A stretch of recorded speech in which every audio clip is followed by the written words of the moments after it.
2025년도 마지막 송년주일입니다. 세월이 참 빠르죠. 벌써 한 해가 지나갑니다. 세월이 가는 속도를 어느 분들이 나이에 비례한다 이런 말씀들을 하시더라고요. 10대는 10km로 가고 20대는 20km로 가고 30대는 30km로 가고 세월이 이렇게 나이가 먹을수록 점점 빨리 가는 것 같아요. 제가 이제 60대 이제 70대를 향해서 이렇게 가는데 참 빨리 가는 것 같습니다.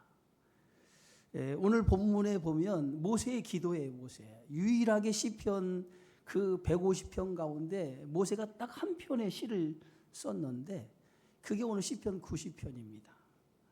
90편을 읽다 보면 한 가지 우리에게 질문을 던지고 있어요. 인생이란 무엇인가? 인생이란 과연 무엇인가? 이 한 가지 질문을 우리에게 던지고 있는 걸 보게 되어지죠. 그러면서 모세는 하나님 앞에 기도하기를 오늘 12절에 보니까 우리에게 우리날 계수함을 가르치사 지혜로운 마음을 얻게 해달라라고 이렇게 기도하는 것을 보게 되어집니다. 지혜로운 마음을 갖게 해달라는 거예요. 지혜로운 사람이 어떤 사람입니까? 남은 날을 계수하며 살아가는 사람이 지혜로운 사람이라는 거예요. 내 인생 얼마나 남았나, 내 인생을 카운트하면서 살아가는 사람이 지혜로운 사람이라는 거예요. 누구에게나 마지막 날은 있어요. 다만 그날이 언제인지를 모를 뿐이지 인생의 마지막 날은 누구에게 다 찾아옵니다. 그런데 이 지혜로운 사람은 그것을 알고 그날을 하루하루 카운트하면서 그날을 준비하며 살아가는 사람이 지혜로운 사람이라는 거예요. 모세는 120년의 생애를 살았어요.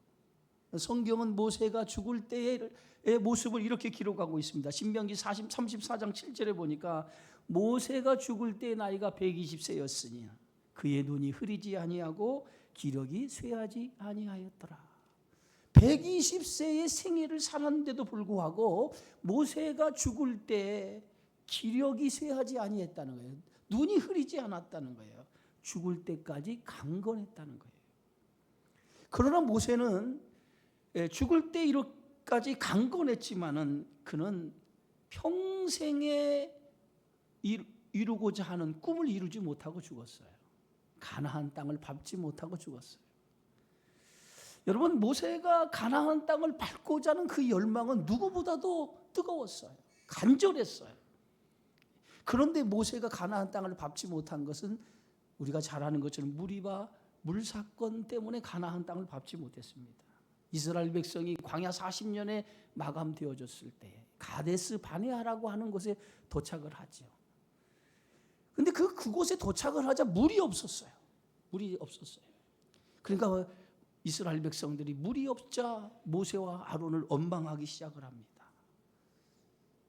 하도 원망을 하니까 모세가 하나님 앞에 가서 이 백성이 아직도 이렇게 원망과 불평을 달고 삽니다. 그러니까 하나님께서 모세에게 지팡이를 가지고 온 회중들을 모으라. 내가 그들의 목전에서 눈앞에서 반석에게 명령하여 물을 내게 해주겠다라고 하나님이 말씀을 합니다. 그래서 모세는 하나님의 말씀대로 온 회중을 다 모아요.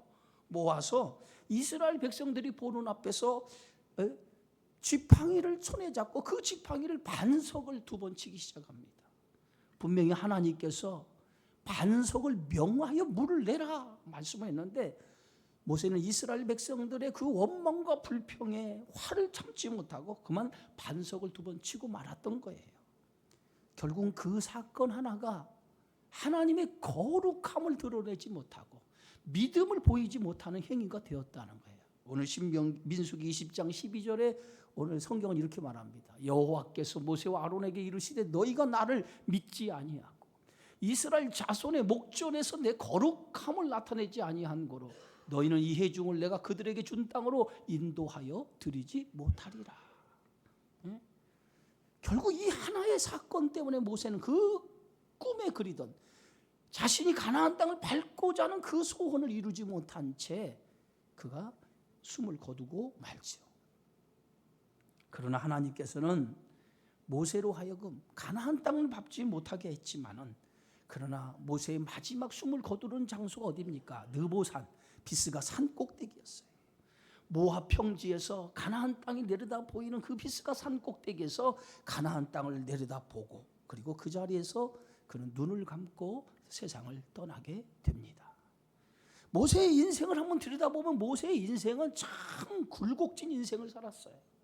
그의 생애가 120년의 생애를 살았지만은 예국 궁궐에서의 40년, 그리고 미디안 광야에서 40년, 그리고 이스라엘 백성의 지도자로서의 40년을 살았어요. 그러나 태어나면서부터 시작해서 그의 인생의 모든 삶은 한순간도 순탄한 인생이 아니었다는 거예요. 모세는 120년을 생애를 살아가면서 인생의 마지막 시점에 지은 시가 오늘 본문의 시예요.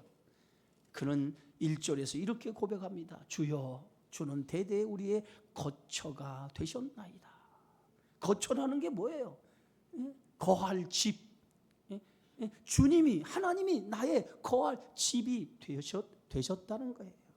다시 말하면 이 말은 모세는 120년의 생애를 살아가면서 하나님이 나의 인생의 피난처였고 은신처였다는 거예요.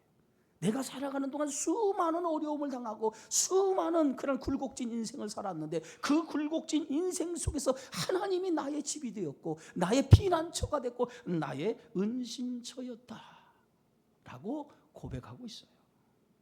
모세는 바로의 공주의 아들로 40년을 살았죠. 예굽의 그 문명 속에, 화려한 문명 속에 왕자의 신분으로 40년을 살았어요. 그러나 모세는 그 40년 왕자의 신분을 버려버리죠. 스스로 고난의 길을 선택을 합니다. 모세가 스스로 왕자의 신분을 버리고 고난을 선택한 이유는 어디에 있습니까? 히브리서 11장 26절에 이렇게 말합니다. 그리스도를 위하여 받는 수모를 예굽의 모든 보화보다 더 큰 재물로 여겼다는 거예요. 그것이 자신이 왕자라고 하는 그 신분을 버린 이유라는 거예요. 모세는 우리가 사는 세상, 그것이 영원한 거처가 아님을 알았다는 거예요. 잠시 머물다 가는 인생, 이 세상은 잠시 머물다 가는 인생이지 영원한 거처가 아니었던 것을 깨달았기 때문에 왕자의 신분을 버릴 수 있었다는 거예요. 여러분, 우리가 이 세상을 살아가는 동안에 이 세상이 영원한 거처가 아님을 믿으시기 바랍니다. 아무리 좋은 집에 살아도 우리 이 세상은 영원한 거처가 아닌 거예요. 언젠가는 우리는 이 세상을 떠나는 날이 있다라고 하는 것을 생각하며 살아가야 된다는 거예요. 오직 주만이 우리의 영원한 거처이며, 그리고 주만이 우리의 영원한 주가 되심을 믿으시기를 주의 이름으로 축원합니다. 여러분, 하나님은 어떤 분이에요? 오늘 모세는 기도를 통해서 하나님은 이렇게 2절에서 고백합니다. 산이 생기기 전, 땅과 세계도 주께서 조성하기 전, 곧 영원부터 영원까지 주는 하나님이십니다. 하나님은 영원하시고 불변하신 분이라는 거예요. 산이 생기기 전, 이 세계가 만들기 전부터 계신 분, 영원 전부터 계신 분인, 영원까지 함께 하시는 분, 그분이 누구냐? 우리가 믿는 하나님이라는 거예요. 세상이 변하고 바뀌어도 하나님은 변하지 않으시고 불변하시는 하나님이라는 거예요. 그러나 인간은 어떻습니까, 여러분? 인간은 어때요? 인간은요, 영원한 존재가 아니라는 거예요. 유한한 존재예요. 그래서 모세는 인간은 어떤 존재냐? 인간을 표현하기를 오늘 성경에 보면 티끌 같은 존재, 밤의 한순간에 지나가는 존재, 홍수처럼 쓸어가는 존재, 잠깐 자는 인생, 그리고 아침에 돋는 풀과 같은 존재, 일시간에 날아가는 존재, 그게 인간이라는 거예요. 인간은 아무리 잘났다 할지라도 영원한 존재가 될 수 없다는 거예요. 잘났든 못났든 인간은 언제나 티끌이 뭐예요? 먼지로 돌아가는다. 그래서 창세기 3장 19절에 보니까 너는 흙이니 흙으로 돌아갈지니라. 인간이 만든 재료가 뭐예요? 흙이에요. 결국 인간은 이 세상을 살다가 죽으면 흙으로 돌아가는 존재라는 거예요. 그런데 우리는 그걸 망각한다는 거예요. 잊고 산다는 거예요. 마치 내가 가진 것들이 영원한 것처럼 착각하며 살아가고 있다는 거예요. 여러분, 우리가 잘났으면 인간이 얼마나 잘났겠어요? 예? 예? 인간이 가졌으면 얼마나 많이 가졌겠어요? 배웠으면 또 얼마나 많이 배웠겠습니까? 결국 우리의 인생은 뭐예요? 티끌로 돌아가는 존재라는 거예요. 그래서 10절에 오늘 모세는 이렇게 기도합니다. 우리의 연수가 70이요. 강건하면 80이라도 그 연수의 자랑은 수고와 슬픔뿐이요. 신속히 가니 날아가나이다. 예? 우리의 인생이 신속히 날아간다는 거예요. 날아간다는 거예요. 예? 강건해봤자 80이라는 거예요. 강건해봤자 80이라는 거예요. 그런데 그 80이라는 인생도 신속하게 날아간다는 거예요. 신속하게. 그렇잖아요? 여러분, 여기에 보면 나이 드신 분 많이 있지만 뒤돌아보면 인생이 얼마나 빨리 지나가는지 몰라요. 저도 청년 때 있었어요. 40대를 지날 때가 있어요. 청년 때는 뭐예요? 빨리 좀 나이 좀 먹었으면 좋겠다, 이렇게 생각할 때가 있어요. 근데 인생이 지금 보니까 너무 빨리 지나간 거예요. 이제 얼마 남지 않은 것 같아요. 늘 그런 생각을 하면 씁쓸하기도 하고, 예? 허전하기도 하고. 이게 인생이라는 거예요.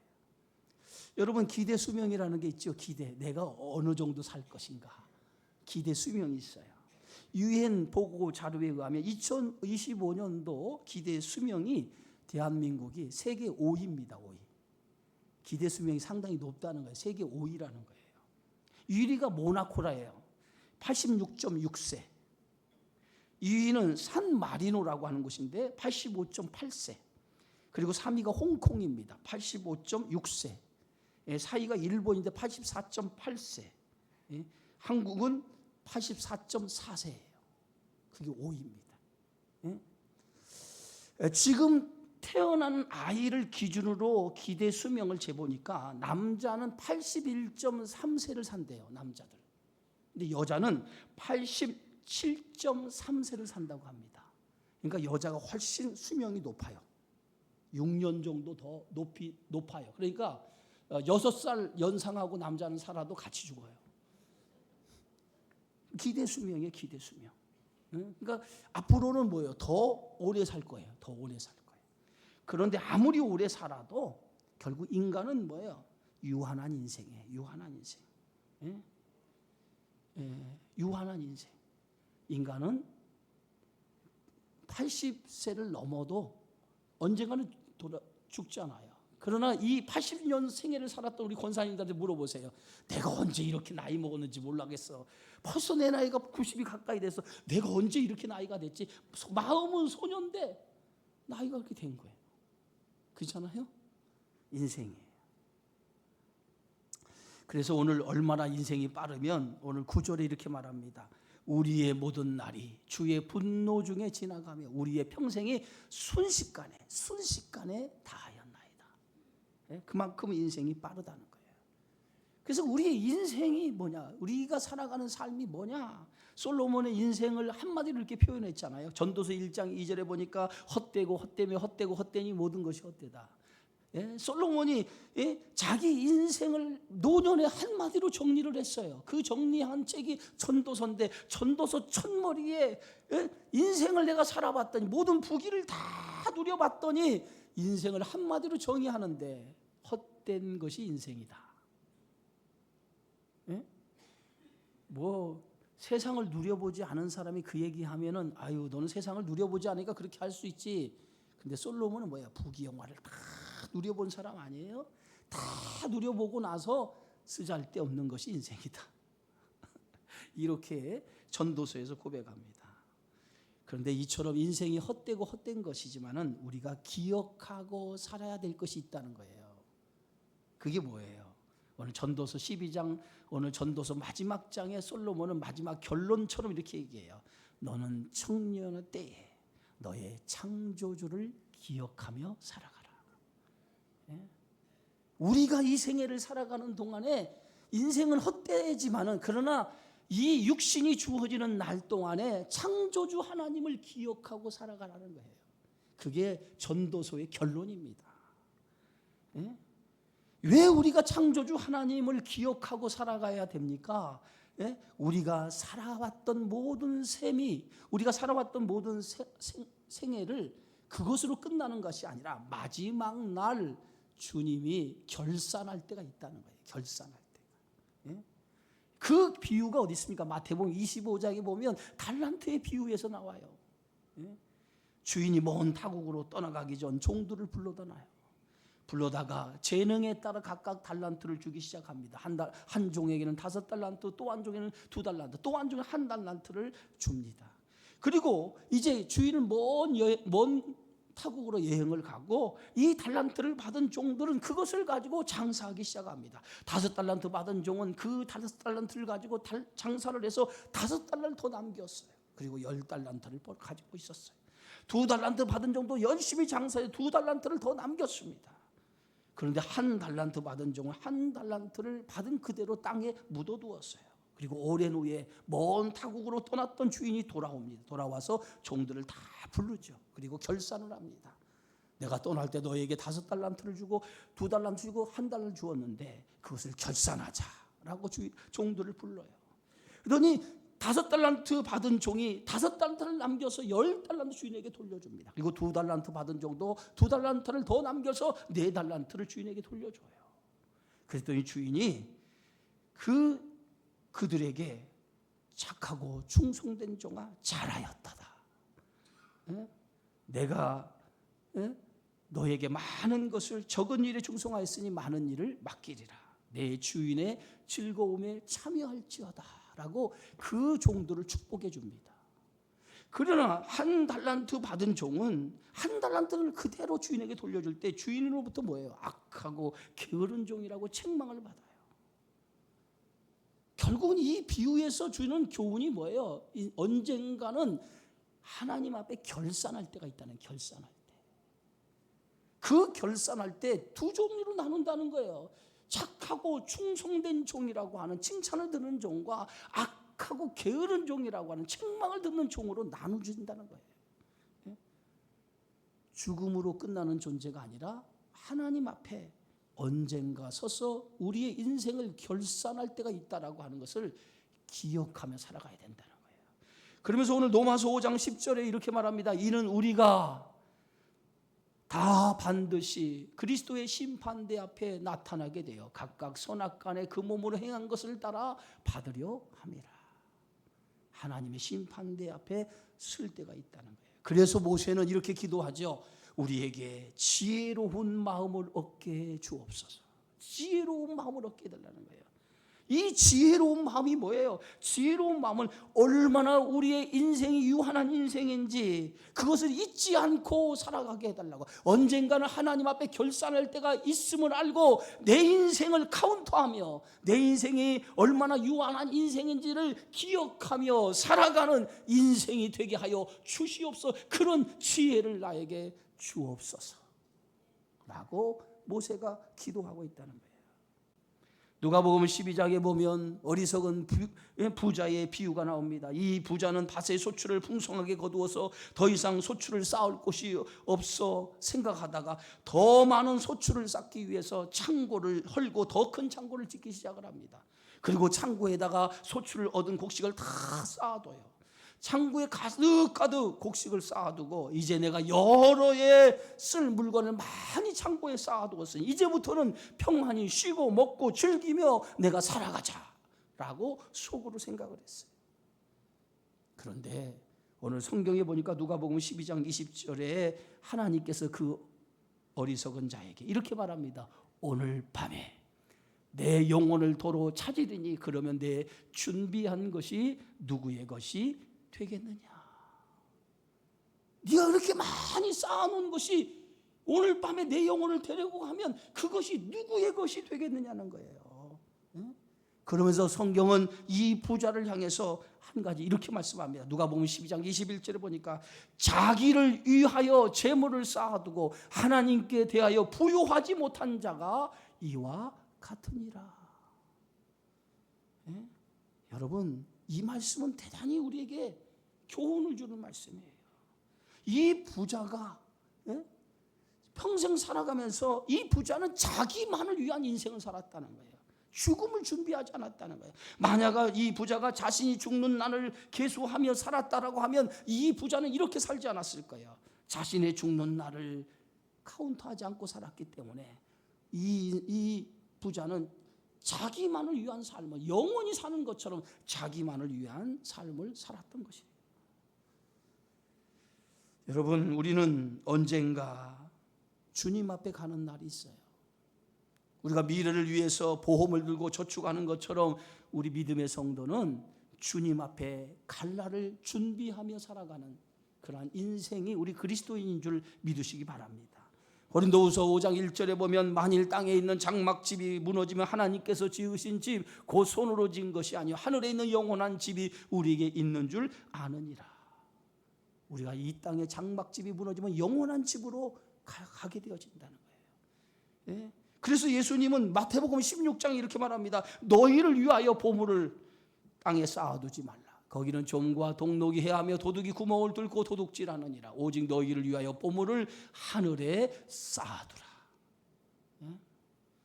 영원을 준비하며 살아가는 삶, 그게 믿음의 삶이라는 거예요. 영원을 준비하며 살아가는 삶.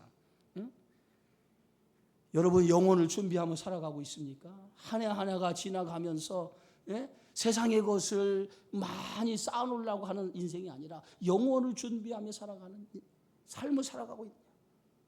그것이 믿음의 삶이라는 겁니다. 인생이 순식간에 지나가는데 어느 순식간에 지나가다 영원을 준비하지 못하다가 그냥 간다는 거예요. 영원을 준비하는 삶을 살아가는 인생, 그게 믿음의 삶이라는 거예요. 모세는 하나님 앞에 이렇게 기도합니다. 오늘 14절이에요. 아침에 주의 인자하심이 우리를 만족하게 하사 우리를 일생 동안 즐겁고 기쁘게 하소서라고 있답니다. 사람은 누구나 인생을 살면서 만족한 삶을 살기 원해요. 그죠? 부자든 가난한 사람이든 누구나 만족한 삶을 살기를 원합니다. 그러나 얼마나 자기 삶에 만족하며 살아가는 사람이 얼마나 되겠어요? 만족한 삶을 살기를 원하지만은 얼마나 많은 사람이 자기 삶에 대해서 만족을 누리냐 이 말이에요. 예? 잘 사는 사람이 만족한 삶을 누리고 살아가는 것 같지만은 여러분, 잘 산다고 해서 인생이 만족한 삶을 살아가는 건 아니에요. 여러분, 세계적으로 자살률이 가장 높은 나라를 보니까 선진국이더라고요. 선진국일수록 자살률이 그만큼 높아요. 그것은 뭐예요? 그만큼 만족하지 못하기 때문에 자살하는 거 아니겠어요? 그런데 오늘 성경에 보면 인생 스스로는 만족할 수 없다는 거예요. 우리 스스로는 만족할 수 없다는 거예요. 왜? 인간은 물질적인 것으로만 만족할 수 없게 하나님이 만드신 거예요. 육적인 것으로만 인간은 만족하지 못하도록 하나님 만들었어요. 인간은 영적인 것이 채워져야 돼요. 영적인 것이 채워져야 만족함을 누릴 수 있는 거예요. 영적인 것이 채워지지 않으면 만족함을 얻을 수 없어요. 그래서 오늘 하나님께서 오늘 우리를 그렇게 만들었기 때문에 영적인 것이 채워져야 돼요. 그래서 오늘 모세가 기도할 때 뭐라고 했냐? 아침에 주의 인자하심이 우리를 만족하게 해달라. 그래서 일생 동안 우리를 하여금 기쁘고 즐겁게 살도록 인도해달라는 거예요. 뭐로? 주의 인자하심으로. 주의 인자하심으로. 주님의 자비하심, 주의 인자하심, 주님의 사랑으로, 주님의 은혜로. 그잖아요. 인자가 뭡니까? 헤세드 아니에요. 주님의 사랑으로, 주님의 은혜로 살아가게 해달라는 거예요. 그것만이 우리의 인생이 만족함을 누릴 수 있다는 거예요. 세상의 것으로 우리의 인생이 만족한 것이 아니라 주의 은혜가 채워질 때에 우리가 만족함을 얻게 되어진다는 거예요. 주의 은혜가 여러분 안에 채워지기를 주의 이름으로 축원합니다. 하나님의 은혜가 사라지는 순간에요, 인간은 곰핍할 수밖에 없어요. 바로 주의 은혜가 채워줘야 돼요. 주의 은혜로. 여러분, 아담이 죄를 짓고 에덴 동산에 쫓겨나는 순간에 성경은 아담의 인생을 어떻게 표현했습니까? 가시덤불과 엉겅퀴를 내는 인생이 되었다라고 얘기합니다. 하나님을 떠난 순간, 하나님과 영적인 관계가 끊어지는 순간부터 아담의 인생은 가시덤불 인생이었고 엉겅퀴를 내는 인생이었다는 거예요. 결국은 하나님 안에 있을 때가 최고의 행복이고 최고의 축복이었다는 거예요. 그래서 모세는 일평생 120년을 살면서 그걸 깨달은 거예요. 인생은 신속하게 날아가는 것이 인생인데 그 인생 속에서 하나님의 인자하심이, 하나님의 은혜가 나를 붙잡아 줄 때 우리의 인생은 행복한 인생이 될 수 있다는 거예요. 그래서 주의 인자하심이 내게서 떠나지 않게 해달라. 행복은 하나님의 손안에 있는 줄 믿으시기를 주의 이름으로 축원합니다. 그래서 결론처럼 모세는 이렇게 기도하죠. 우리 다 같이 한번 읽어볼까요? 17절입니다. 시편 90편 17절. 주 우리 하나님의 은총을 우리에게 내리게 하사 우리의 손이 행한 일을 우리에게 견고하게 하소서. 우리의 손이 행한 일을 견고하게 하소서. 모세는 결론처럼 우리의 행복이 하나님의 손안에 있기 때문에 하나님의 은총을 우리에게 내리고 달라는 거예요. 내리게. 짧은 인생이지만 이 짧은 인생, 바람처럼 순식간에 날아가는, 화살처럼 날아가는 인생이지만 이 짧은 인생 속에 하나님의 은총을 우리에게 내려 주셔서 우리가 행한 일, 우리의 손이 행한 일을 우리에게 견고하게 해달라. 2번이나 반복해서 견고하게 해달라고 하나님 앞에 기도하고 있는 걸 보게 되어지죠. 여러분, 우리가 인생을 살아가면서 내가 최선을 다하고 노력했다고 해서 그것이, 그 모든 것이 나에게 돌아오는 건 아니지 않습니까? 내가 때로는 열심히 수고하고 땀 흘리고 노력을 했음에도 불구하고 그 노력의 대가가 내게로 다 돌아오지 않은 것을 여러분 경험하지 않습니까? 그렇기 때문에 내가 수고하고 노력하는 것을 얻어지는 것은 하나님의 은혜라는 거죠. 하나님의 은혜, 하나님의 은총이라는 거죠. 그래서 우리가 하나님의 은총 안에 살아갈 때만이 우리가 행한 모든 일이 우리에게 복으로 돌아오는 축복을 얻게 되어지는 줄 믿습니다. 우리가 하나님 앞에 기도하는 것도 그것 때문에 기도하는 거 아니에요. 내 인생 내 힘으로 살려고 하면 무슨 기도가 필요 있겠어요. 그러나 내 인생 내 힘으로 살아가지 못하기 때문에 하나님의 절대적인 도움이 필요하기 때문에 우리는 하나님 앞에 엎드려 기도해서 주님 내 인생을 붙잡아 주옵소서, 주님 내 인생을 이끌어 주옵소서, 우리가 기도하는 거 아니겠어요? 그 기도를 통해서 하나님의 도움을 구하는 거 아니겠습니까? 그것이 바로 하나님의 은총을 구하는 삶인 줄 믿습니다. 이 한 해가 다 지나가지만은 여러분, 인생은 이처럼 지나가는 거예요. 지나가는 거예요. 그러나 이 지나가는 인생, 여러분 하나님 앞에 서서 언젠가는 내 인생을 어떻게 살았나를 계수할 날이 있어요. 그 날을 기억하며 살아가시고, 그리고 사는 날 동안 기쁘게 살아가야 되지 않겠어요? 그런데 기쁘게 살아가는 것은 내 힘으로만 안 된다는 거예요. 하나님의 은혜가 있어야 돼요. 하나님의 은총이 여러분의 삶을 이끌어 줘야 돼요. 그 은혜와 은총이 여러분의 인생을 이끌어서 사는 날 동안 주님의 은혜 안에서 기쁘고 행복하게 살아가는 여러분 인생이 되어지기를 주님의 이름으로 축원합니다. 존귀하신 주님, 감사합니다. 지난날 돌아보면 세월이 이렇게 빠른지 하나님 새삼 느낍니다. 세월